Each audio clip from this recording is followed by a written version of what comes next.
আজ coffee with me হবে, মানে কফি উইথ অবন্তিকা তোমাদের সাথে। কিভাবে চলো দেখাই। একটা বাটিতে 2 টাকার পাউচে কফি প্যাকটা ঢেলে নিলাম। তারপরে তার মধ্যে দিয়ে দেবো হাফ চামচ চিনি। ব্যাস, প্রথম দুটো ইনগ্রিডিয়েন্টস তো তোমাদের আমি দেখিয়ে দিলাম।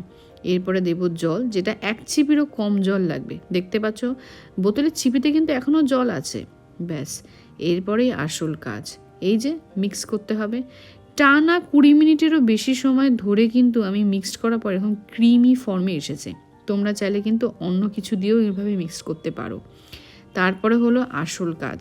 তোমরা গ্লাস অথবা কাপ যেটাই নাও না কেন, তার মধ্যে দুধ যখন দেবে মনে রাখতে হবে দুধ কিন্তু হবে 3 ভাগ এবং 1 ভাগ কিন্তু ফাঁকা থাকতে হবে। সেটা তোমরা গ্লাস ইউজ করো অথবা কাপ।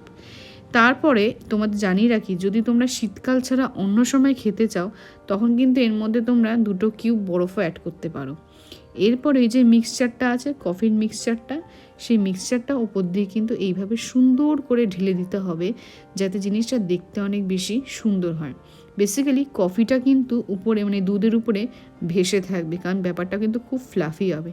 দেখতে পাচ্ছ আমি এইভাবে কিন্তু কফিটা দুধের উপর দিচ্ছি, যেহেতু এক হাতে ক্যামেরা আর এক হাতে ঢালছি, তাই খুব ভালো হয়তো রেকর্ডিংটা করতে পারছি না, বাট স্টিল তোমাদের আশা করি বোঝাতেই পাচ্ছি আমি।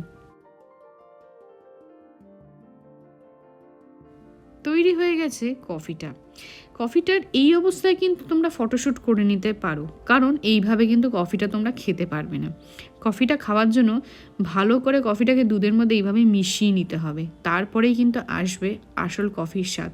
এইভাবে বানিয়ে কিন্তু খেয়ে দেখতে পারো। কেমন হয়েছিল অবশ্যই কিন্তু কমেন্ট বক্সে কমেন্ট করে কিন্তু জানাতে ভুলো না আমাকে।